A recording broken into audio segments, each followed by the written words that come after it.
ఏ రకమైన గుర్తింపును కలిగిన వారిగా ఉన్నాం. ఎందుకంటే ఒక్కొక్క మనిషికి ఒక్కో రకమైన ఐడెంటిఫికేషన్ అనేది ఉంటది. ఒక్కొక్క మనిషి యొక్క జీవితంలో ఒక్కొక్క రకమైన గుర్తింపును కలిగిన వారిగా ఉంటాం.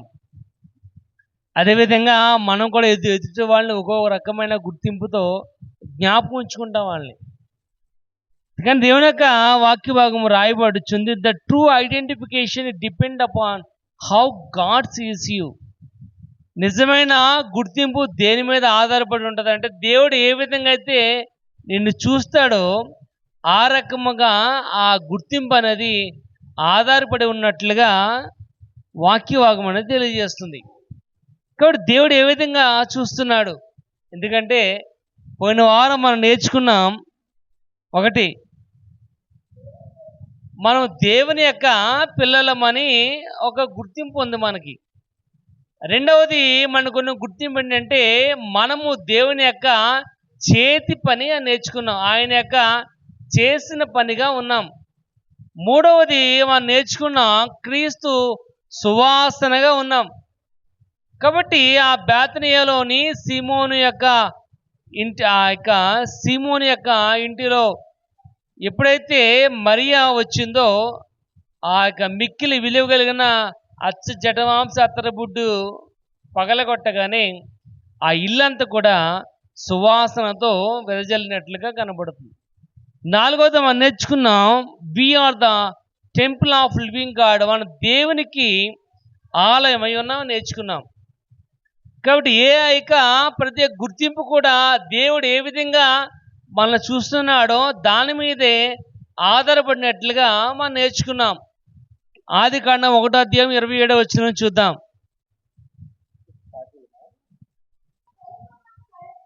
దేవుడు తన స్వరూపమందు నరుణ్ణి సృజించెను. దేవుని స్వరూపమందు ఇక్కడ రాయబడి, దేవుడు తన స్వరూపమందు, in his likeness and image, ఆయన ఏ విధంగా ఉన్నాడో ఆ విధంగా ఆయన మనలను సృజించిన వాడిగా కనబడుతున్నాడు. కాబట్టి ఆయన రూపంలో ఉన్న మనము, ఆయన వంటి యొక్క పోలిక కలిగిన మనము, ఆయన ఇచ్చే ఐడెంటిఫికేషన్ కూడా దాని మీద ఆధారపడినట్లుగానే ఉంటుంది. ఆయన లక్షణాలను కలిగిన వారిగా, ఆయన ఉద్దేశాలు కలిగిన వారిగా, ఆయన గుణాన్ని కలిగిన వారిగా, ఆయన యొక్క ప్రత్యేక లక్షణం ఆయన ఏ విధంగా అయితే కలిగి ఉన్నాడో అందుకే రాయబడుచుంది, in his likeness and image. ఆయన స్వరూపము ద్వారా, ఆయన రూపము మనము కలిగిన వారిగా ఉండాలని ఆయన యొక్క ఆలోచన. కాబట్టి అటువంటి కలిగిన వారిగా ఉండాలని ఆయన యొక్క ఆలోచన ఉంది కనుక హౌ గాడ్ సీస్ యూ, ఏ విధంగా దేవుడు నిన్ను చూస్తున్నాడో దాని మీద నీ యొక్క గుర్తింపు అనేది ఆధారపడి ఉంటుంది. అదే మన యొక్క ఐడెంటిఫికేషన్. ఇక్కడ దినమున మనం నేర్చుకుందాం, మరికొన్ని మాటలు మనం నేర్చుకుందాం. ఏ విధంగా దేవుడు నిన్ను చూస్తున్నాడు, ఏ విధమైన ఆలోచన నీ మీద ఆయన కలిగిన వాడిగా ఉన్నాడు. ఎందుకంటే దేవుని యొక్క పరిచర్లో వాడబడుతున్నాం, దేవుని యొక్క సహవాసంలో కొనసాగుతున్నాం, దేవుని యొక్క ఉద్దేశములు కలిగిన వారిగా నువ్వు జీవిస్తున్నావు కనుక ఆయన వాక్యభాగం రాయబడుతుంది, హౌ గాడ్ సీస్ యూ, ఏ విధంగా దేవుడు నిన్ను చూస్తున్నాడు. మరికొన్ని మాటలు నేర్చుకుందాం. ఎఫెసీయులకు రాసిన పత్రిక 2వ అధ్యాయం. అపోస్తలుడైన పౌలు ఎఫెసీయులకు రాసిన పత్రిక 2వ అధ్యాయం 19వ వచనం చదువుకుందాం. కాబట్టి మీరు ఇక మీదట పరజనులను పరదేశులనై ఉండక పరిశుద్ధులతో ఏక పట్టణస్థులను దేవుని ఇంటి వారై ఉన్నారు. కాబట్టి ఇక్కడ దేవుడిచ్చిన యొక్క కొత్త గుర్తింపు మన యొక్క జీవితంలో ఏంటంటే మనము దేవుని యొక్క ఇంటి వారము అంటున్నాం. మనం దేవుని యొక్క ఇంటి వారం. ఇంటి వారం అంటే ఏంటి? ఇంటి వారం అంటే ఎవరమ్మా? చుట్టాలు. ఇంటి వారు అంటే ఎవరు? చుట్టాలు. అంటే మన ఇంటి పేరు ఉన్న వాళ్ళందరూ కూడా మన చుట్టాలే అమ్మా, అంతేనా? మన ఇంటి పేరు ఉన్న వాళ్ళందరూ కూడా మన చుట్టాలు. ఏదో రకంగా మన బంధుత్వాన్ని కలిపేసుకుంటాం. ఇక్కడ రాయబడుచుంది, ఆయన ఇచ్చే కొత్త గుర్తింపు మన యొక్క జీవితంలో ఏంటంటే నీవు దేవుని యొక్క ఇంటి వారవు. ఇక్కడ రాయబడుచుంది, మీరిక మీదట పరజనులను పరదేశులు కాక అంటున్నాడు. పరజనులు అంటే మన ఇంటి పేరు కాంటాం, మన ఇంటి పేరు కానివాళ్ళు. పరదేశులు అంటే ఈ ఊరోళ్ళు కాదు. ఇక్కడ ఆయన అంటుంటే మీరు బయట వాళ్ళు అయితే కాదు, మీరు అందరూ కూడా నా యొక్క ఇంటివారు అంటున్నాడు ఆయన. ఇంటివారు అంటే మనకు ఒక సామెత ఉంటుంది. ఏంటో సామెత? వాళ్ళకే మనకు కంచాల పొత్తులు ఉన్నాయి కానీ మంచాల పొత్తులు లేవని. అంటే ఏంటి అంటే మన పెట్టిన ఆహారం వాళ్ళు తినొచ్చు, వాళ్ళు పెట్టిన ఆహారం మనం తినొచ్చు. అంటే వాళ్ళ ఇంటికి మనం వెళ్ళొచ్చు, మన ఇంటికి వాళ్ళు రావచ్చు. ఆ బంధుత్వం ఇక్కడ రాయబడుచుంది. మనం బయట వాళ్ళం అయితే కాదు. ఎందుకు మనం బయట వాళ్ళము కాదంటే 12వ వచనం చదవండి. 2వ అధ్యాయం 12వ వచనం. ఆ కాలమందు ఇజ్రాయేలీయులతో సహపౌరులు కాక పరదేశులను, వాగ్దాన నిబంధనలు లేని పరజనులను, నిరీక్షణ లేని వారును, లోకమందు దేవుడు లేని వారునై ఉండి క్రీస్తుకు దూరస్తులై ఉంటారని మీకు జ్ఞాపకం చేసుకోనండి. ఒకనొక దినమున మనం దేవునికి పరజనులము, ఒకనొక దినమున మన దేవునికి దూరస్తులము. ఎందుకంటే ఆజ్ఞ అతిక్రమమే పాపం. ఈ పాపం వల్ల దేవునికి మనకి మధ్య గ్యాప్ అనేది వచ్చింది. ఈ పాపం వలన దేవునికి మనకి మధ్య సహవాసం కోల్పోయాం, బంధాన్ని కోల్పోయాం. ఎందుకంటే ఆది కాండంలో రాయబడి వచ్చింది, ఎప్పుడైతే అప్పటి వరకు కూడా దేవునితో బంధాన్ని, దేవునితో సహవాసం కలిగి ఉన్న ఆదాము అవ్వలు ఎప్పుడైతే దేవుడు పిలిచాడో అప్పుడు అంటున్నారు, ప్రభా మేము దిగంబరులమని వారు చెట్టు వెనకాల దాక్కున్నట్లుగా కనబడు. అక్కడితోనే వారి యొక్క బంధం అనేది వాళ్ళు కోల్పోయారు.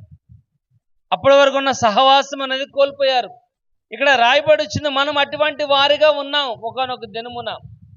కానీ ఇప్పుడైతే యేసు ప్రభు రక్తం ద్వారా మనం కడగబడి పరిశుద్ధపరిచి ఆయన స్వరక్తం ద్వారా మనల్ని కొన్నాడు కనుక ఇప్పుడు మనకున్న యొక్క ఐడెంటిటీ ఏంటంటే, గుర్తింపు ఏంటంటే, మనము దేవుని యొక్క ఇంటివారు.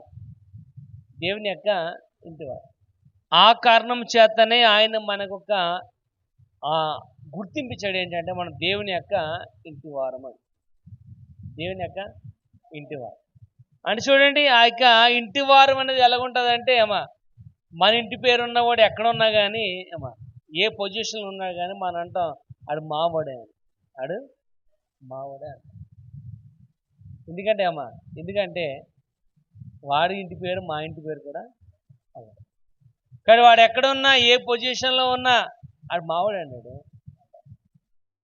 ఇక్కడ వాక్యభాగం కూడా రాయబడి వచ్చింది, మనం దేవుని యొక్క ఇంటివారం.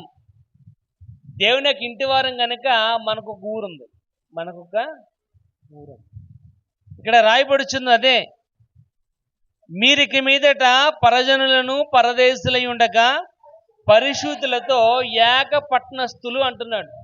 ఏంటంట ఏక పట్టణస్థులు అంటే మనకు ఒక ఊరుంది, మనకు ఒక పట్టణం ఉంది. మనకు ఆ పట్టణంలో మనము ఉండవలసిన వారం. అదే మన యొక్క శాశ్వతమైన నివాస స్థలం. అందుకే మనకిచ్చిన ఈ కొత్త ఐడెంటిఫికేషన్ గుర్తు ఏంటంటే మనం దేవుని యొక్క ఇంటి వారము. హెబ్రీ రాసిన పత్రిక 11వ అధ్యాయం 16 వచనం. హెబ్రీ 11:16. హెబ్రీ 11:16 తర్వాత లాస్ట్ వచ్చిన చదువు. అందుచేత తాను వారు దేవుడునని అనిపించుకొనుటకు దేవుడు వారి గురించి సిగ్గుపడ్డాడు. ఏలయనగా ఆయన వారి కొరకు ఒక పట్టణమును, ఇప్పుడు మన కోసం ఒక పట్టణం అనేది ఉంది, మన కోసం పట్టణం. ఈ పట్టణంలో ఎవరు ఉంటారంటే దేవుని ఇంటి వారు మాత్రమే ఉంటారు. ఇక్కడ ఆయన మనకిచ్చిన ఒక ఐడెంటిఫికేషన్ గుర్తింపు ఏంటంటే మనం దేవుని యొక్క ఇంటి వారము. మనకు ఒక పట్టణం అనేది ఉంది. మనం ఒంటరి అయితే కాదు, మనం ఒంటరి కాదు. ఎందుకంటే నీకు నాకు మనకు ఒక పట్టణం అనేది ఉంది. ఆ పట్టణం దేవుని చేత ఏర్పాటు చేయబడి ఉంది. అందుకే యోహాను సువార్త 14 రాయబడుచుంది, నేనుండు స్థలములో ఉండలాగన నేను మరలా వస్తాను, నేను అక్కడ నిన్ను తీసుకుని పోతా. అది మన పట్నం. ఫిలిప్పీయులకు రాసిన పత్రిక 3వ అధ్యాయము చూడండి 20 చూద్దాం. ఫిలిప్పీ 3వ అధ్యాయము 20. మన పౌరస్థితి పరలోకంలో ఉంది. ఇక్కడ రాయబడుచుంది మన పౌరస్థితి ఎక్కడుందంటే పరలోకంలో ఉంది. ఒకసారి మనం ఆలోచన చేసినట్లయితే ఎలక్షన్ జరుగుతున్నాయి అనుకోండి, ఎలక్షన్స్ జరుగుతున్నాయి, ఎక్కడ వేసినా ఓటు చెల్లుతుందని మన గబగబా వెళ్ళి జంగడు అని ఓటేద్దామంటే అమ్మ ఆ ఓటర్ లిస్టులో నీ పేరు ఉండదు. ఎందుకంటే నువ్వు బోడిగుడి పంచాయతీ చెందిన దానివే తప్ప అమ్మ జంగారెడ్డికి చెందిన దానివైతే. ఒకరికి యొక్క పంచాయతీ తరఫున ఏమి కావాలన్నా నువ్వు బోడిగూడెం పంచాయతీ వెళ్ళాలి తప్ప అన్ని పంచాయతీలు అలాగే కోయిలగూడెం మండలం కదండి బయటగూడెం పంచాయతీకి వెళ్ళావు అనుకోండి అన్న నేను బయటికి గెంటేస్తాను, నువ్వు ఎవరో కూడా తెలియదు. కానీ నీకు గుర్తింపు ఎక్కడంటే బోడిగూడెం పంచాయతీలో ఉంది. దానికి ఆధార్ కార్డు ఉంటుంది, దానికి ఓటర్ కార్డు ఉంటుంది అమ్మ, దానికి రేషన్ కార్డు ఉంటుంది. అయ్యే గుర్తింపు ఉన్నా కానీ అది నీ పంచాయతీ వరకే తప్ప ఇక అక్కడి నుంచి చెల్లదు అది. కానీ ఇక్కడ ఆయన అంటున్నాడు నీకు ఒక పట్టణం ఉంది, నువ్వు దేవుని యొక్క ఇంటివారిగా ఉన్నావు కనుక నీ పౌరస్థితి పరలోకంలో ఉంది. అది నీ ఐడెంటిటీ. ఇక్కడ ఈ లోకంలో నువ్వు ఎంతకాలం ఉన్నా కానీ టెంపరీ, ఈ లోకమే టెంపరీ. ఈ లోకము దాని యొక్క నటన అనేది గతించిపోతుంది. కాబట్టి ఈ లోకము గతించిపోతుంది కనుక నీకు ఒక పట్టణం ఉంది కనుక ఆయన ఇచ్చే ఒక ఐడెంటిఫికేషన్ ఏంటంటే నువ్వు ఆ పట్టణానికి చెందిన వారు అని, నీ పౌరస్థితి అక్కడ రాయబడి ఉంది. నీ ఐడెంటిఫికేషన్ అనేది అక్కడ ఆ పట్టణంలో ఉంది. ఆ దేవుని ఇక్కడ రాయబడి ఆయన వారి కొరకు ఒక పట్టణమును సిద్ధపరిచారు. వారు ఎవరంటే దేవుని యొక్క ఇంటివారు. ఆయన దేవుని యొక్క ఇంటి వారికి ఒక పట్టణమును ఏర్పాటు చేశాడు. అది నీ యొక్క గుర్తింపు కనుక నువ్వు ఒంటరి అయితే కాదు, నువ్వు సింగిల్ అయితే కాదు. ఎప్పుడైనా నువ్వు సింగిల్ అని ఎవరైనా అన్నారనుకోండి, నువ్వు ఒంటరిదానం అన్నారనుకోండి, చెప్పండి నా వెనకాల ఒక పట్టణం ఉందని చెప్పండి, నా వెనకాల ఒక దేశం ఉందని చెప్పండి. అమ్మా నీ వెనకాల దేవుడు ఉన్నాడు. దేవుడు మన పక్షమున ఉండగా మనకు విరోధి. కానీ మన యొక్క ఐడెంటిఫికేషన్ ఏంటంటే మనం ఆయన యొక్క పోలిక చెప్పున ఆయన రూపం చెప్పున మనం తయారు చేయబడి ఉన్నాం. కానీ ఆయన ఇచ్చే యొక్క ఐడెంటిఫికేషన్ గుర్తు ఏంటంటే మనం దేవుని యొక్క ఇంటి వారం అనే యొక్క గుర్తింపును ఆయన మనకి ఇచ్చాడు. రెండవది చూద్దాం. అదే ఎఫెసీ రాసిన పత్రిక 5వ అధ్యాయం, ఎఫెసీ 5వ అధ్యాయం 30 వచనం. తన శరీరము ద్వేషించిన వాడు ఎవడు కూడా లేడు, ప్రతివాడును దాన్ని పోషించి సంరక్షించుకొనును. మనము క్రీస్తు శరీరమునకు అవయవాలై ఉన్నాం. రెండవ గుర్తింపు ఏంటంటే ఆయన మనకిచ్చేది ఏంటంటే మనం దేవుని యొక్క ఇంటివారు మాత్రమే కాదు, కానీ రాయబడుచున్నది ఏంటంటే మనము క్రీస్తు శరీరమునకు అవయవాలై ఉన్నాం. అంటే ఆయన సంగమన శరీరమునకు శిరసై ఉన్నాడు కనుక ఆ శిరసై ఉన్న శరీరమునకు మనము అవయవాలై ఉన్నాం. అది మన యొక్క ఐడెంటిఫికేషన్. ఇక్కడ నువ్వెవరో నీకేమీ లేవు అన్నా కానీ అమ్మా మనకు గుర్తింపు ఉంది. అదేంటంటే సంఘము అనేక శరీరమునకు నువ్వు అవయవాలై ఉన్నావు. సార్ చూడండి, అదే 1వ అధ్యాయం 23 వచ్చిన ఎఫెసీ 1:23. ఆ సంఘము ఆయన శరీరం. చాలండి. ఇప్పుడు ఏంటంటే ఈ సంఘం ఏంటంటే దేవుని యొక్క శరీరం. మనము ఆ సంఘానికి మనము అవయవాలై ఉన్నాం. ఈ అవయవాలై ఉన్న మనము ఏది పని చేయకపోయినా ఎవరికి ప్రాబ్లం అమ్మా? శరీరానికి అంటే సంఘానికి ప్రాబ్లం. ఎవరు పని చేయకపోయినా అంటే ఇక్కడ రాయబడుచుంది ప్రతి ఒక్క అవయవము కూడా యాక్టివ్గా ఉండాలి, ప్రతి ఒక్క అవయవం కూడా కదలిక కలిగినట్లుగా ఉండాలి. ఎందుకంటే వాక్య భాగం చూడండి, 16వ వచనం చదువుకుందాం. 4వ అధ్యాయం 16వ వచనం. 4వ అధ్యాయం 16వ వచనం. ఆయన శిరసై ఉన్నాడు, ఆయన నుండి సర్వ శరీరము చక్కగా అమర్చబడి తనలోనున్న ప్రత్యేక అవయవము తన పరిమాణము చెప్పున పనిచేయుచుండగా ప్రతి కీలు వలన కలిగిన బలము చేత అతకబడి ప్రేమయందు క్షమాభివృద్ధి కలిగినట్లుగా శరీరము అభివృద్ధి ఇక్కడ రాయబడుచుంది ఏంటంట, ఆయన శిరస్సై ఉన్నాడు, ఆయన నుండి సర్వ శరీరము చక్కగా అమర్చబడి అంటున్నాడు. ప్రత్యేక అవయవము అంటే మనము ఏం చేయాలంటే ఆ సంఘము అనే శరీరానికి చక్కగా అమర్చబడిన వారిగా ఉండాలి. అంటే ఏంటి చక్కగా అమర్చబడి ఉండడం అంటే ఏంటి అమ్మా? ముక్కున్న ప్లేస్లో ముక్కే ఉండాలి. ముక్కున్న ప్లేస్లో ఏముండాలి? అవి ముక్కు కదండి, చెవు ఉండాలని అనుకున్నాం అనుకోండి అమ్మ. ఒకసారి ఊహించుకోండి అమ్మ, మన చెవు అమ్మ ఉండవలసిన కాడ ఉండకుండా ముక్కు దగ్గర ఉందనుకోండి అమ్మ, ఇంకా జలగంట మాటలు. ఇప్పుడు ఇది ఉంది కాబట్టి ఇలా సైడ్కి ఎత్తి వెళ్తున్నాం అమ్మ. అది ఫ్రంట్ ఉందనుకోండి అమ్మ, ఎలగంట. కన్ను ఎక్కడ ఉంటేనే మనం సరిగ్గా చూడలేకపోతున్నాయమ్మా, మన కళ్ళు వెనకలు ఉన్నాయి అనుకోండి అమ్మ. అంటే ఎక్కడ అవయవం అక్కడ ఏం చేయాలంట చక్కగా అమర్చబడి ఉండాలి. అంటే మనం ఎక్కడ ఉండవలసిన వారు అక్కడే ఉండాలి. మన లెవెల్ చూపించకూడదు, మన యొక్క లెవెల్ని చూపించకూడదు. ఎందుకంటే ప్రతి వారికి ఒక లెవెల్ ఉంటుందమ్మా. నాకంటే గొప్పవాడు ఎవడ లేడని నేను కాలర్ ఎగరేసే టైం ఒకటి ఉంటుంది అమ్మా. కానీ దేవుని దగ్గరికి వచ్చినప్పుడు అమ్మా ఆల్ ఆర్ ఈక్వల్. ఇక్కడ రాయబడి వచ్చింది, మనము మెంబర్స్ ఆఫ్ హిస్ బాడీ, ఆయన శరీరమునకు మనము అవయవాలే ఉన్నాం. మన గొప్పతనము అమ్మ ఆ చూపించే కాడ చూపించాలి, కానీ దేవుని దగ్గర అయితే కాదు. అందుకే రాయబడి వచ్చింది ఏంటంట, ఆయన ఈ లోకానికి ఏ విధంగా వచ్చాడంట, పరిచారము చేయించుకోవడానికి రాలేదు కానీ పరిచర్య చేయడానికి వచ్చాడు. అంటే ఆయన నీ కోసం సేవ చేయడానికి లోకానికి వచ్చాడు తప్ప నీ సేవ ఆయనకు అవసరం లేదు.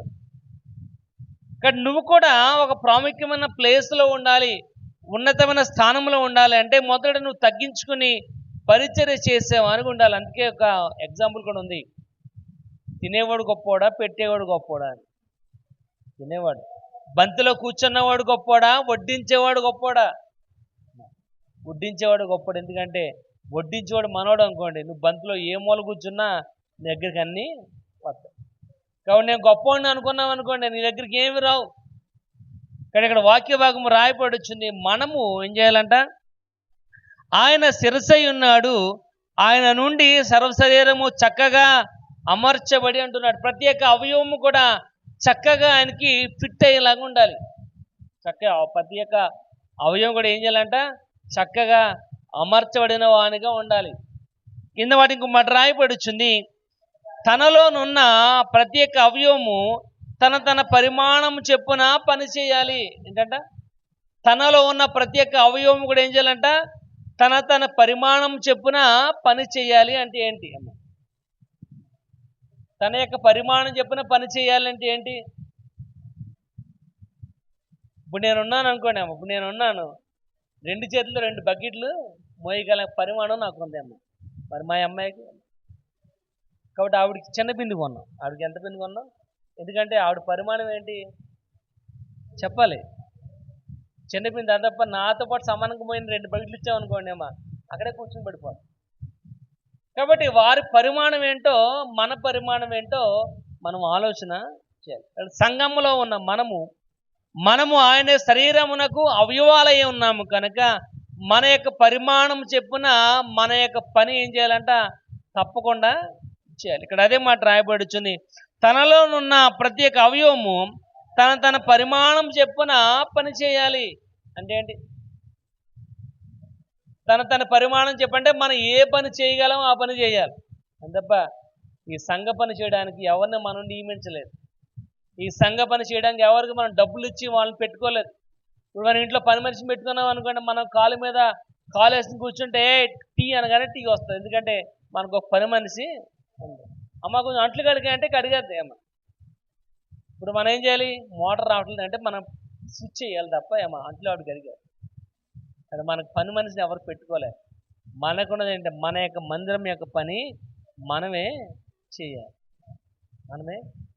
ఒకసారి ఇలాగే చెప్పాను, కుర్చీలు మనమే సర్దాలమ్మా అంటే అమ్మ ఆ రోజు సర్దిన అమ్మాయి ఈ రోజు దగ్గర ప్రార్థనకే చాలా. ఎందుకంటే వచ్చే మళ్ళీ పాస్టర్ గారు కుర్చీలు సర్దమంటారు. నేను కుర్చీలో కూర్చున్నా, నేను కిందే కూర్చుంటా. ఎందుకంటే కింద కూర్చుంటే మనం ఏం తీయవసరం లేమ్మా. మన చర్చిలో ఏమైనా టైల్స్ ఉన్నాయి కాబట్టి అమ్మ నువ్వు కింద కూర్చుని వెళ్ళిపోతే నిన్ను ఎవరేమంటారు, కానీ కుర్చీలో కూర్చుంటే అమ్మ కనకరత్నం గారు ఆ కుర్చీ గురించి పక్క సర్జరీ వెళ్ళని అంటాను. అవునా? ఎందుకంటే నువ్వు ఇప్పుడు దాకా కుర్చీలో కూర్చున్నావు. ఇక్కడ రాయబడుచుంది ప్రతి ఒక్క అవయవము తన పరిమాణం చెప్పున పని చేయాలి అని. ఎందుకంటే ఈ పని చేయకపోతే ఏమైపోతాయి అంటే స్టక్ అయిపోతాయి అమ్మ. పని చేయకపోతే ఏమైపోతాయి, ఇప్పుడు చెయ్యి ఉందనుకోండి, నా చెయ్యి కదా ఈ పొడికెట్టుకుని నీకేంటి అభ్యంతరం అని వాళ్ళకి వదిలేసాం అనుకోండి అమ్మ, ఒక గంట వెనక్కి రాదు మళ్ళీ చెయ్యి. ఎందుకంటే ఆ నరాలు ఎక్కడ ఏమైపోతే స్టక్ అయిపోతుంది. అందుకే మనం కూర్చొని కానీ ఎక్కువసేపు కూర్చుంటే లెగలేము, కాళ్ళు పట్టేస్తాయి, నడుము పట్టేస్తాయి. కాబట్టి అంతమాల నడుస్తూ ఉండాలి, అంతమాల పని చేస్తూ ఉండాలి. పని చేస్తేనే ఇక్కడ అదే మాట రాయబడి, నా మాటలేదు కాదు, చదవండి కింద తర్వాత వచ్చింది. పని చేయచుండగా ప్రతి కీలు వలన కలిగిన బలము చేత అతకబడి, చాలండి ఇక్కడ రాయబడి వచ్చింది ప్రతి కీలు వలన కలిగిన బలము చేత అతకబడి అన్ను రాయబడి వచ్చింది. అంటే ఏంటి, ప్రతి కీలు పని చేయడం వల్ల ఇప్పుడు ఏమవుతుంది, బలం వస్తుంది. ఆ బలం వల్లనే ఈ బోన్స్లో ఉన్న గుజ్జు అనేది యాక్టివేట్ అయ్యి ఆ చేతికి ఏముంటుంది, పట్టు ఉంటుంది. పని చేయలేదు, కీలు పని చేయలేదు అనుకోండి అమ్మ, కీలు పని చేయకపోతే హాస్పిటల్కి వెళ్తే ఆ కీలుకి ఇంజక్షన్ చేస్తారు, ఆ గుజ్జు పెరగడానికి ఇంజక్షన్ చేస్తారు. మనం ఇంకా అటువంటి స్థితికి ఇంకా రాలేదు. ఇక్కడ రాయబడి వచ్చింది we are the member of his body. మనము ఆయన శరీరమునకు అవయవాలై ఉన్నాం. అది మన యొక్క గుర్తింపు. ఆ యొక్క అవయవం అనే గుర్తింపును కలిగిన వానికి ఉన్నావు కనుక సంఘములో నీ యొక్క బాధ్యత నువ్వు చేయాలి. ఏ పరిమాణం చెప్పు నువ్వు చేయగలవో ఆ బాధ్యత నువ్వు నిర్వర్తించాలి. మనం ఎటువంటి వారంటే దులుపుని వెళ్ళిపోయేవాళ్ళగానే కనపడుతుంది. వాక్యభాగం రాయబడుచుంది నీ పరిమాణం ఏంటి, నువ్వేం చేయగలవు. కానీ గుమ్మం దాటాక మన పరిమాణం, మన లెవెల్ కనపడుతుంది. గుమ్మం దాట అసలు నేను నా గురించి అసలు ఏమనుకుంటున్నాం, అసలు నేను ఎవరో తెలుసా నీకు, మా ఇంటి పేరు తెలుసా, మా నాన్న పేరు తెలుసా, నేను తలుచుకున్నానంటే బొక్కంపేట నుంచి జనం లారీ దిగుతారంటాం. మనం అది కాదు మనకు కావాల్సింది. మన పరిమాణం ఏంటి, మన లెవెల్ ఏంటి. ఇక్కడ వాక్యభాగము రాయబడుచుంది ప్రతి కీలు వల్ల కలిగిన బలము చేత అతకబడి ప్రేమయందు తనకు క్షమాభివృద్ధి కలిగినట్లుగా శరీరమునకు అభివృద్ధి. ఏంటంటే ఎవరికి అభివృద్ధి, శరీరానికి అభివృద్ధి. నువ్వు యాక్టివ్గా ఉంటేనే నీకు కాదు ప్రయోజనం. నువ్వు యాక్టివ్గా ఉన్నంత మాత్రాన ఈ అవయవానికి ఏం ప్రయోజనం లేదు. బాడీ యాక్టివ్గా ఉంటేనే పార్ట్ అనేది పనిచేస్తుంది. శరీరం యాక్టివ్గా ఉంటేనే ఏమేస్తుంది, ఈ చిటికిన వేలు కూడా పనిచేస్తుంది. శరీరం సరిగ్గా పనిచేయలేదు అనుకోండి చిటికినలు కొంతమందికి ఈ వేలు పనిచేయదు. ఎందుకంటే ఈ వేలుకి సంబంధించిన నరం బాడీకి అతుక్కుపడి ఉంటుంది కాబట్టి అది సరిగ్గా పనిచేయలేదు అనుకోండి, ఈ చిటికిన వేలు పనిచేయదు. ఇక్కడ రాయబడి వచ్చింది మనము క్రీస్తు శరీరానికి అవయవాలై ఉన్నాము కనుక ప్రతి ఒక్క అవయవము క్రీస్తులో చక్కగా అమర్చబడి వారి పరిమాణం చెప్పున ప్రతి కీలు కూడా పని చేయాలి. అది మన యొక్క గుర్తింపు. అని తప్ప ఎవరో మన కోసం పని చేయాలి, ఎవరో చేస్తేనే మనం అనుభవించాలని కాదు. కొంతమంది ఉంటారమ్మా, కుర్చీ కూడా తొలపకుండా వేసేస్తారు, కుర్చీ కూడా తొడవచ్చు కదా అంటారు. ఎవరు కూర్చుని కూర్చేది, నువ్వు తుడుచుకోవచ్చు కదా. అదే మనం తుడుచుకోం, మన లెవెల్ కనపడదు. ఇక్కడ వాక్యభాగం రాయబడుచుంది మనం ఎటువంటి వారమైనప్పటికీ మనం అందరూ కూడా ఒకే శరీరానికి కనెక్ట్ అయి ఉన్నాం, అవయవాలై ఉన్నాం కనుక మన గుర్తింపు ఏంటది, మన క్రీస్తు శరీరానికి అవయవాలై ఉన్నాం. ఇక్కడ ఒకటి రాయబడుచుంది మనము దేవుని యొక్క ఇంటి వారము, రెండోది క్రీస్తు శరీరమునకు మనము అవయవాలై ఉన్నాం. మూడోది చూద్దాం, 2 కొరింథీ 3వ అధ్యాయం. కొరింథీయులకు రాసిన 2వ పత్రిక 3వ అధ్యాయం 3వ వచనం. రాతి పలక మీద గాని సిరాతో గాని రాయబడక మెత్తని హృదయమును పలక మీద జీవగల దేవుని ఆత్మతో మా పరిచర్య మూలముగా రాయబడిన క్రీస్తు పత్రికై ఉన్నారు. మూడవది you are epistle of Christ. మూడవది రాయబడి మనము ఈ దేవుని యొక్క పత్రికై ఉన్నాం, మన క్రీస్తు పత్రికై ఉన్నాం. ఈ క్రీస్తు పత్రికై ఉన్న నీవు రాయి మీద రాయబడలేదు, పెన్నుతో రాయబడలేదు, కానీ మెత్తని హృదయమును పలక మీద జీవముల దేవుని యొక్క ఆత్మ చేత రాయబడి ఉన్నావు. కాబట్టి మూడోది రాయబడుచు నువ్వు దేవుని యొక్క పత్రిక, లెటర్, దేవుని యొక్క వాక్యము నువ్వు. ఇక్కడ దేవుని యొక్క వాక్యాన్ని నువ్వు నేర్చుకుంటున్నావు కనుక నీ యొక్క జీవితంలో మార్పు కావాలి అంటే, నీ జీవితంలో మార్పు కావాలి అంటే క్రీస్తు సందేశం అనేది అవసరం, క్రీస్తు సంకల్పం అనేది అవసరం. కాబట్టి ప్రతి ఒక్క పత్రిక దేవుని కోసం ఏర్పాటు చేయబడినదిగా ఉండాలి. ఇక్కడ రాయబడుచుంది, రాత్రితో కానీ సిరాతో కానీ రాయబడక మెత్తని హృదయమును పలక మీద జీవముగల దేవుని యొక్క వాక్యముతో రాయబడి. ఇక్కడ ఈ హృదయము రాయైతే కాదు, ఈ హృదయము మెత్తని హృదయము. ఈ హృదయం మీద జీవముగల దేవుడు తన యొక్క వాక్యమును రాశాడు. కానీ ఇక్కడ రాయబడుచుంది ఏంటంటే మన యొక్క జీవితంలో మార్పు అవసరం. ఒకసారి చూడండి, అదే అధ్యాయం చూద్దాం, 6వ వచనం చదవండి ఒకసారి. ఆయనే మమ్మును కొత్త నిబంధనకు అనగా అక్షరమున కాదు కానీ ఆత్మకే పరిచారకులు అగుటకు మాకు సామర్థ్యం కలుగు చేశాడు. ఇక్కడ రాయబడుచుంది ఏంటంట,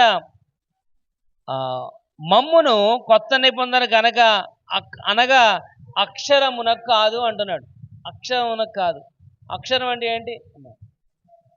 అక్షరం అంటే ధర్మశాస్త్రం. అక్షరం అంటే ధర్మశాస్త్రం. కడ్డు ధర్మశాస్త్రం కోసం కాదు. ఎందుకంటే ఆ యొక్క మోషే సినాయి పర్వతం మీద 40 రోజులు ఉండి ఒక అక్షరాన్ని తెచ్చాడు. అదేంటంటే 2 రాతి పలకలు. ఆ 2 రాతి పలకల మీద పదాజ్ఞలు రాయబడి ఉన్నాయి. ఆ పదాజ్ఞలే యొక్క పాత నిబంధనలో మనకు కనబడుతుంది ధర్మశాస్త్రం. ఈ పరిసయ్యులు, సద్దుకాయలు, శాస్త్రులు ఎలా చేస్తారంటే ఈ పదాజ్ఞలు 1000 ఆజ్ఞలు చేసి ఎవరైతే వీటిని ఫాలో అవుతారో వాళ్ళకు మాత్రమే రక్షణ, విమోచన అని చెప్పారు. కానీ ఇక్కడ దేవుని యొక్క వాక్య భాగం రాయబడుచుంది, అక్షరమును కాదు కానీ ఆత్మకే పరిచారకుల దేవుడు మనల్ని ఏర్పాటు చేశాడు. ఆ ఆత్మ ఏంటంటే క్రీస్తు అనే జీవము కలిగిన వాడిగా ఉన్నాడు. నేనే మార్గమును, సత్యమును, జీవమును, నా ద్వారా తప్ప ఎవడు కూడా తండ్రి వద్దకు చేరలేడు. కనుక ఇక్కడ రాయబడుచుంది ఏంటంటే అక్షరము చంపును, ఆత్మ జీవాన్ని ఇస్తుంది. అక్షరం ఏం చేస్తుందంట? చంపు. ధర్మశాస్త్రం ఫాలో అవ్వకపోతే వాడిని చంపాలి. ద్వితీయోపదేశంలో 28వ అధ్యాయం, ద్వితీయోపదేశకాండంలో రాయబడుచుంది 26వ అధ్యాయంలో అనుకుంటా. వారు కనుక ధర్మశాస్త్రాన్ని ఫాలో అవ్వకపోయినట్లయితే వాడికి కొరడా దెబ్బలు వెయిట్ చేస్తున్నాయి వాడి కోసం. కానీ ధర్మశాస్త్రాన్ని ఫాలో అవ్వకపోతే మరణం. కానీ ఇక్కడ రాయబడుచుంది ఆత్మ వానికి జీవాన్ని కలుగు చేసేదిగా ఉంది. ప్రియమైన వాళ్ళరా, అటువంటి పత్రికగా ఉన్నాను. ఈ పత్రిక ఏంటంటే జీవాన్ని ఇచ్చేది ఈ పత్రిక. ఆ పత్రిక నీవు క్రీస్తు పత్రికగా ఉన్నావు అంటున్నాడు. అదే మేము ఈ పరిచర్య మూలంగా రాయబడిన క్రీస్తు పత్రిక అయి ఉన్నామని మీరు తేటపరచుచున్నది. మేము ఎలాగున్నామంట? క్రీస్తు పత్రికగా ఉన్నాం. ప్రియమైన వాళ్ళరా, ఆయన ఇచ్చే మనకు ఐడెంటిఫికేషన్ ఏంటంటే మనము క్రీస్తు పత్రికగా ఉన్నాం. ఈ క్రీస్తు పత్రికగా, ఈ క్రీస్తు లెటర్గా, ఈ క్రీస్తు పుస్తకానికి ఉన్నావు. నువ్వేం చేయాలంటే 105వ కీర్తన 1-2 వచనాలు చేయాలి. నువ్వు చదవండి. 105వ కీర్తన 1-2 వచనాలు. యెహోవా కృతజ్ఞతాస్తుతులు చెల్లించుడి, ఆయన నామమును ప్రకటన చేయుడి, జనములలో ఆయన కార్యాలని తెలియచేయాలి, ఆయన గురించి పాడుడి, ఆయన కీర్తించుడి, ఆయన ఆశ్చర్య క్రియలను అనేక మందికి సంభాషణ చేయాలి. రాయబడిన ఆయన గురించి పాడాలి, ఆయన ప్రకటించాలి, ఆయన చేసిన కార్యాలను అనేక మందికి ఏం చేయాలంట? తెలియచేయాలి. అది క్రీస్తు పత్రిక యొక్క ప్రాముఖ్యం. ప్రియమైన వాళ్ళరా, వాక్యభాగం రాయబడుచుంది, అక్షరము చంపును, ఆత్మ జీవింపచేయును. కనుక ఈ అక్షరము అయిన వాక్యాన్ని ఆత్మచేత నడిపింపబడిన వాడిగా నువ్వు క్రీస్తు పత్రికగా ఉండాలని ఆయన ఇచ్చే కొత్త ఐడెంటిఫికేషన్, గుర్తు.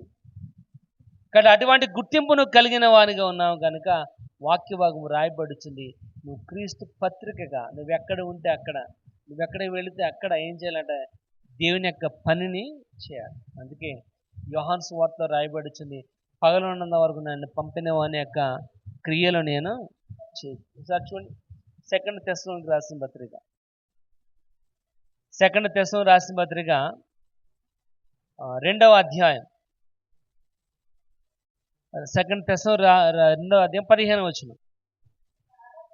కాబట్టి సహోదరులారా, నిలకడగా ఉండి మా నోటి మాట వలనైనను మా పత్రిక వలనైనను మీకు బోధింపబడిన విధులను, ఇప్పుడు క్రీస్తు పత్రికగా ఉన్న నీవు క్రీస్తు మాటలను ఏం చేయాలంట, ఆయన నోటి మాటలైనను ఆ పత్రిక వలనైనను మీకు బోధించిన విధులను నువ్వు, ఈ పత్రికగా ఉన్న నీవు ఏ మాట అయితే నువ్వు విన్నావో, ఏ మాట నువ్వు నేర్చుకున్నావో దాన్ని అనుసరించి నువ్వు నడవాలి. అందుకే రాయబడుచుంది, నీవు క్రీస్తు పత్రికగా ఉన్నావు.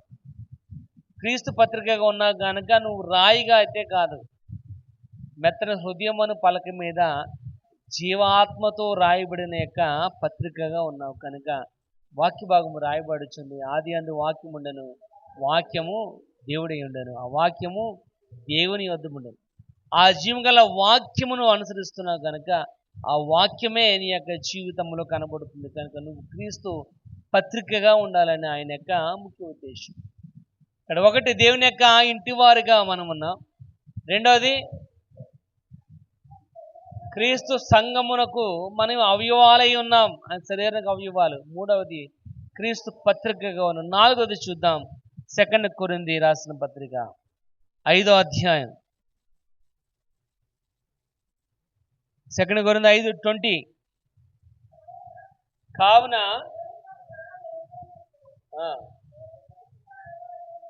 మేము క్రీస్తుకు రాయబారులమై దేవునితో సమాధాన పడుటని క్రీస్తు పక్షముగా మిమ్మలను బతిమలాడుకోండి. నాలుగవది రాయబడుచుంది, we are the ambassador of Christ. మన దేవునికి రాయబారులుగా ఉన్నాం. రాయబారి అంటే ఎవరమ్మా? రాయబారి అంటే ఇక్కడ వార్తలు అక్కడికి మోసుకెళ్ళేవాడు, అక్కడ వార్తలు ఇక్కడికి తెచ్చేవాడు రాయబారి. కానీ మనకు కూడా చాలా రాయబారులు ఉంటారమ్మా, మనకు కూడా చాలా రాయబారులు ఉంటారు. ఆ వీధిలో జరిగిన విషయం ఈ వీధిలో తెలియాలంటే రాయబారి అని కూడా ఒకడు ఉంటాడమ్మా. వాడు లేకపోతే ఆ వీధిలో విషయం ఈ వీధిలో తెలియదు. కాబట్టి ఇక్కడ రాయబడుచుంది రాయబారి. మనము క్రీస్తుకు రాయబారులుగా ఉన్నాం, అంటే దేవుని యొక్క దూతగా ఉన్నాం. ఈ దూత పని ఏంటంటే ఆ యజమాని ఏం చెప్తాడో ఆ పని చేయడమే తప్ప వేరొక ఉద్దేశం అనేది, తన యొక్క సొంత మాటలు ఉండవు, తన యొక్క సొంత ఉద్దేశం ఉండదు, తన సొంత ప్లాన్ అనేది ఉండదు. ఇక్కడ ఆ రాయబారి యొక్క పని ఏంటంటే అధికారి ఏం చెప్పాడో ఆ ప్రకారంగా చేయటమే వాని యొక్క పని. మనం చూస్తూ ఉంటాం ఏమ్మా, ఎక్కడికైనా ఆఫీస్కి వెళ్ళాడు మనం చూస్తూ ఉంటాం, ఇలా చేయొచ్చు కదా అని అంటాం. అమ్మ అలా చేయకూడదు, మాకు ఇలాగే చెప్పాడు, మనం ఇలాగే చేయాలి, గవర్నమెంట్ రూల్ ఈ విధంగానే ఉంది అని మనం మాటలు వింటూ ఉంటాం. ఇక్కడ రాయబడుచుంది మనం క్రీస్తుకి రాయబారులుగా ఉన్నాం. అంటే ఆయనను ఇంపాక్ట్ చేయాలి మనం. ఆయన ఏం చెప్పాడో దాన్ని మనం చేసేవారుగా ఉండాలి అమ్మా, దాన్ని మనం చేసేవారు. మన జుట్టు రాలిపోతుంది అనుకోండి అమ్మా, మన జుట్టు రాలిపోతుంది అనుకోండి అమ్మా, ఏం చేయాలి? ఆ రాలిపో జుట్టుని అరికట్టాలి అంటే అమ్మా, తలకి ఏం కావాలి? మంచి ప్రోటీన్ అనేది అవసరం అమ్మా. తలకి ఏం కావాలి? ప్రోటీన్ అవసరం. టీవీలో అప్పుడే టీవీ పెట్టగానే యాడ్ వచ్చిందమ్మా, మీరు చిక్ షాంపూ వాడినట్లయితే ఈ రాలిపోయిన జుట్టుని అమ్మా మళ్ళీ రాలకుండా చేయొచ్చు అంటారు. వెంటనే మనం యాడ్ చూసిన గబగబా వెళ్ళి చిక్స్ ప్యాక్ దండ తెచ్చేసామా, మన రోజు దాంతోనే తలస్తానం. ఎందుకు? మన జుట్టు అసలు ఆ యాడ్ మనకు రాలేదనుకోండి, ఆ యాడ్ మనం చూడలేదనుకోండి, ఆ చిక్ షాంపూ గురించి మనకి ఎవరికి కూడా మనం చాలా రకరకాల డ్రింకులు తాగుతూ ఉంటాయమ్మా, రకరకాల డ్రింకులు తాగుతూ ఉంటాం. ఎవడో ఒకడు యాడ్ చేస్తేనే తప్ప ఆ డ్రింక్ గురించి మనకి తెలియదు. మనం ఏ బండి కొనాలన్నా ఎవడో ఒకటి దాన్ని మనం చూపించేనే తప్ప మనకు తెలియదు. బట్ ఇక్కడ రాయబడి వచ్చింది అంబాసిడర్, క్రీస్తును మనము ప్రతిబింబం చేయాలి. అది అంబాసిడర్, ఆ రాయబారి యొక్క పని. అంటే క్రీస్తును మనము కనపరిచే వారిగా ఉండాలి. ఇక్కడ రాయబడుచుంది యేసు ప్రభు యొక్క వర్తమానాన్ని, ఆయనను మనం మోసుకెళ్లే వారిగా ఉండాలి. అది రాయబారి యొక్క పని. చూడండి, మనకు చాలా మంది చూస్తూ ఉంటాం. హాస్పిటల్కి వెళ్ళినప్పుడు ఇన్షర్ట్ చేసుకుని పెద్ద బ్యాగ్ వేసుకుని వచ్చేవాళ్ళని కనపడుతూ ఉంటాం. వాళ్ళందరూ ఎవరంటే, వాళ్ళు ఏమంటారంటే పిఎంపీలే ఏంటంటే వాళ్ళే రిప్రజెంట్స్ అంటారు. వాళ్ళ పని ఏంటంటే వాళ్ళ కంపెనీ ఉన్న టాబ్లెట్స్ని డాక్టర్ గారికి ఎక్స్ప్లెయిన్ చేస్తారు. ఏమండి డైక్లోఫెనాక్ కాకుండా ఈ యాక్లోఫెనాక్ వాడితేనే బాగా తగ్గుతుందండి కాళ్ళు నొప్పులు అంటారు. అండ్ డాక్టర్ గారు ఇంకా తర్వాత నుంచి ఇంక యాక్లోఫెనాక్ రాస్తాడు. ఎందుకంటే ఒకళ్ళు రిఫర్ చేస్తారు కాబట్టి. కానీ వాక్య భాగం రాయబడుచు మనము కూడా దేవుని యొక్క వాక్యాన్ని మోసుకెళ్ళేవారుగా, దేవుని తీసుకుని వెళ్ళేవారుగా ఉండాలి. అది రాయబారి యొక్క పని. ఇక్కడ ఆయన మనకిచ్చే గుర్తింపు ఏంటంటే, నువ్వు దేవునికి రాయబారిగా ఉన్నావు. రాయబారిగా ఉన్నావు కనుక ఇక్కడ రాయబడుచున్న మాట కూడా అదే. కావున దేవుడు మా ద్వారా వేడుకున్నట్లు మేము క్రీస్తుకు రాయబారులమై దేవునితో సమాధాన పోయుడని క్రీస్తు పక్షాన మిమ్మల్ని. ఇక్కడ రాయబారి యొక్క పని ఏంటంటే వారిని సమాధాన పరిచి తిరిగి దేవుని దగ్గరికి కలపడమే వారి పని. కాబట్టి రాయబారి యొక్క పని ఏంటంటే రాజీ చేయటం. రాయబారి యొక్క పని ఏంటంటే వారి యొక్క ఇద్దరి మధ్యన యొక్క ప్రేమను మరలా పునరుద్ధరించడం. ప్రియమైన వాళ్ళరా, వాక్య భాగం రాయబడుతుంది వారిని శిష్యులుగా తయారు చేయడం. అందుకే 28వ అధ్యాయము మత్తయి సువార్తలో రాయబడుతుంది. సర్వలోకానికి వెళ్ళి సర్వసృష్టికి ఏం చేయాలంట? సువార్తను ప్రకటన చేసి వారిని నాకు శిష్యులుగా తయారు చేయాలి అండి. రాయబారి యొక్క పని ఏంటంటే శిష్యులుగా తయారు చేయడం. కాబట్టి మనము రాయబారిలుగా ఉన్నాం. పాస్టర్ గారు కాదు, గుర్తుపెట్టుకోండి. పాస్టర్ గారు ఒక్కలే రాయబారి కాదు, సంఘముగా ఉన్న ప్రతి వారు కూడా క్రీస్తుకి రాయబారులుగా ఉన్నారు. కనుక ఆ రాయబారిగా ఉన్న నీవు దేవుని యొక్క పరిచర్య చేయాలి. ఆ రాయబారిగా ఉన్న నీవు క్రీస్తును మోసుకెళ్ళాలి. ఆ రాయబారిగా ఉన్న నీవు ఆయన రక్షణ సువార్తను అనేక మందికి తెలియచేయాలి. కనుక ఈ ఐడెంటిఫికేషన్ నా ఒక్కరికి కాదు, మనందరికి కూడా ఇవ్వబడింది. మనము క్రీస్తుకు రాయబారులుగా ఉన్నాం. ప్రియమైన వాళ్ళరా, దేవుని యొక్క వాక్య భాగం రాయబడుతుంది. ఆయన యొక్క ఇమేజ్ అండ్ లైక్నెస్, ఆయన యొక్క స్వరూపములు, ఆయన పోలికకు ఎందుకు మనల్ని సృష్టించగల కారణం ఏంటంటే మనకిచ్చిన ఒక ఐడెంటిటీ కనబడుతుంది.